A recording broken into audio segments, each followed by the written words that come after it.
번님께 드리는 아침 인사. 오늘 아침에는 우리가 클래식 공연 소식을 접할 때마다 고개를 갸우뚱하게 만드는 오케스트라의 이름에 대해 이야기를 나눠볼까 합니다. 음악의 문외한 저는 심포니는 뭐고 필하모닉은 또 뭐야? 다 똑같은 거 아니야? 궁금증을 오래도록 가지고 있었습니다.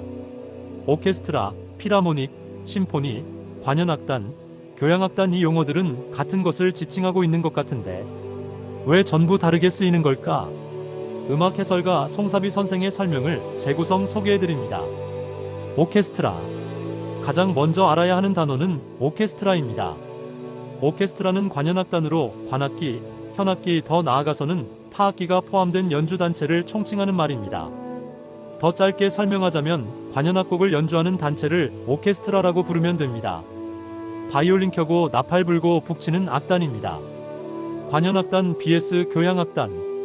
여기서 더 좁혀지는 단어가 교향악단인데 교향악단은 교향적인 작품의 곡을 위주로 연주하는 악단을 일컫습니다. 교향악단은 관현악단보다 훨씬 더 클래시컬하고 학구적인 곡목들을 연주합니다. 그러니까 정리하자면 관현악단이 교향악단보다 더 포괄적인입니다. 예를 들어 관현악단은 오페라나 관현악 모음곡을 연주할 뿐 아니라 대중가요도 반주 역할을 맡거나 뮤지컬의 사운드 트랙을 담당하는 경우도 있습니다.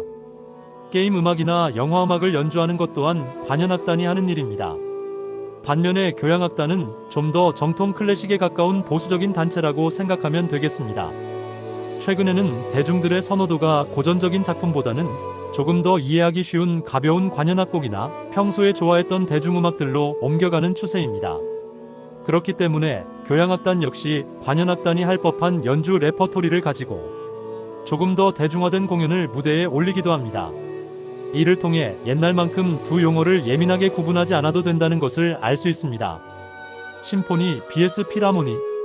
번님 혹시 빈 필하모닉과 빈 심포니라는 이름을 들어보셨나요?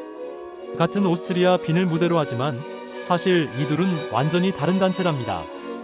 이 이름 차이에는 아주 흥미로운 출신 성분의 비밀이 숨어 있습니다. 심포니와 필하모닉은 위와는 달리 아예 시작점이 다릅니다.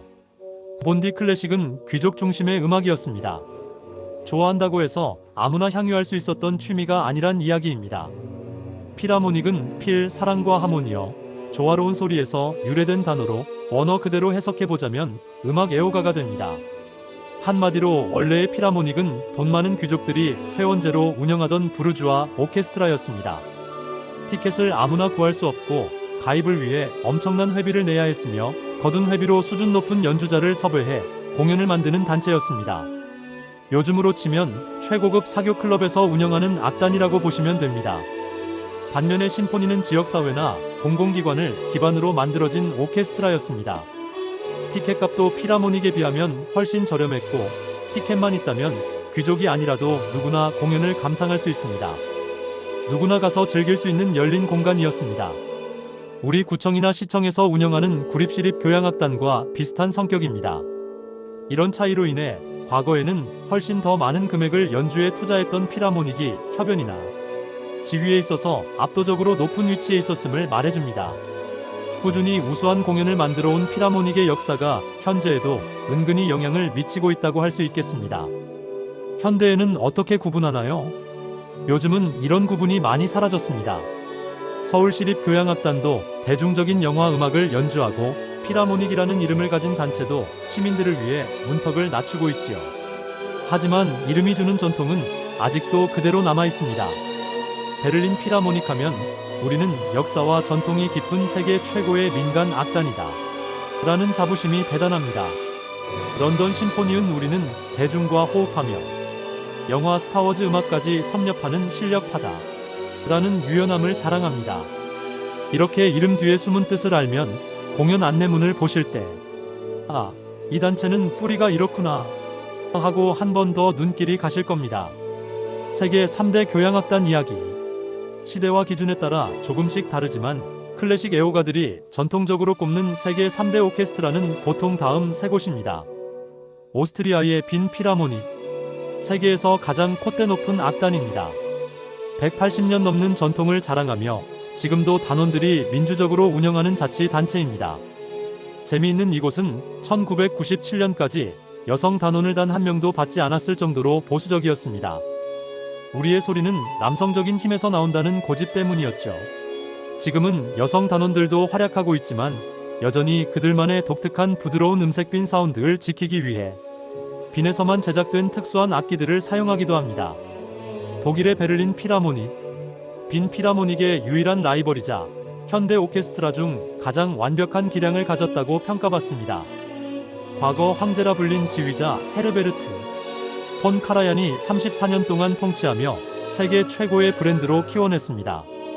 베를린 피라모닉의 단원 선발은 지옥의 오디션이라 불리는데 단원들의 투표로 새 동료를 뽑습니다.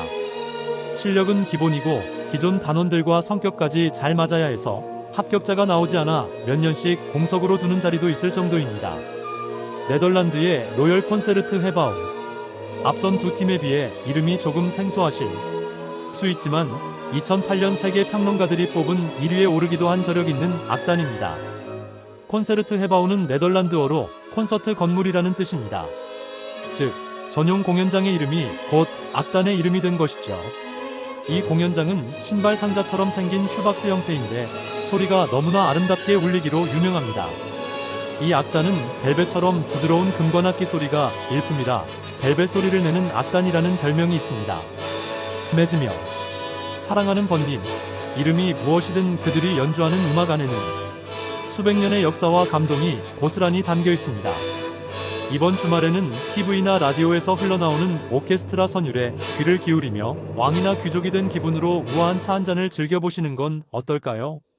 중학시절 음악 선생님의 열정을 추억하며 내 고향 남쪽 바다, 부산에서 태어나고 자랐습니다만 선친의 직장을 따라 잠시 살았던 목포가 제2고향입니다. 제가 다니던 중학교의 음악 선생님의 열정을 지금도 잊지 못합니다. 한국 전쟁 직후인 1955년 5월 전쟁의 상흔이 채 가시지 않은 서울 중앙청 광장에서 울려 퍼졌던 MBC 교향악단의 연주회에 우리 음악 선생님께서 참석하려 가시는 걸 기억하고 있습니다. 도대체 음악이 무언데 그 먼 길을 가시나? 당시 목포에서 서울까지는 기차로 꼬박 하루가 걸렸을 텐데 선생님께서는 그 불편한 길을 오직 음악 하나를 만나겠다는 일념으로 가셨던 것이지요. 그때 선생님께서 들으셨던 그 소리는 단순한 악기 소리가 아니라 이제 다시 평화가 왔다는 안도의 한숨이자 우리도 이렇게 아름다운 문화를 누릴 자격이 있다는 자부심이었을 것입니다. 오늘 선생님의 그 뜨거웠던 음악의 열정을 추억하며 그 당시 연주되었다는 차이코프스키 교향곡 5번 중 2악장을 들어보겠습니다. 70여 년 전 서울 하늘 아래 울려 퍼졌던 그 장엄한 울림이 번님의 거실에도 그대로 전해지길 기대합니다. 이 곡은 1955년 내한 당시 메인 프로그램 중 하나였으며 MBC 교향악단을 만든 전설적인 지휘자 아르투로 토스카니니가 생전에 가장 정열적으로 지휘했던 곡이기도 합니다.